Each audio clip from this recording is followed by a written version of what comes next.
தனிப்பட்ட நபர்கள் எவரும் மலைப்பாம்பை வளர்க்கவோ அல்லது அதனை வைத்திருக்கும் நோக்கத்தை கொண்டிருந்தால் பர்களித்தான் எனப்படும் வனவிலங்கு பூங்காத்துறையின் லைசன்ஸ் அனுமதியை பெற்றிருக்க வேண்டும்.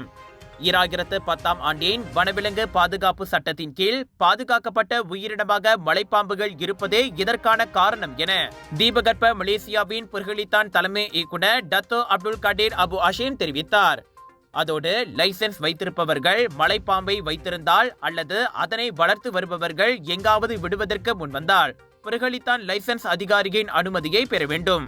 சட்டப்பூர்வ லைசன்ஸ் இன்றி வனவிலங்குகளை வளர்த்து அதனை எங்காவது விட்டால் வனவிலங்கு தொடர்பான சட்டத்தின் கீழ் அமலாக்க நடவடிக்கையின் கீழ் நடவடிக்கை எடுக்கப்படும் என அப்துல் கடீர் கூறினார்.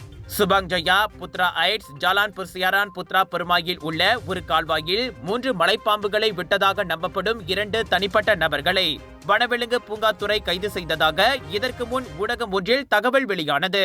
சம்பவம் நிகழ்ந்த இடத்திற்கு அருகே உள்ள வீடொன்றில் 35 மற்றும் 53 வயதுடைய அந்த 2 நபர்களும் கைது செய்யப்பட்டனர்.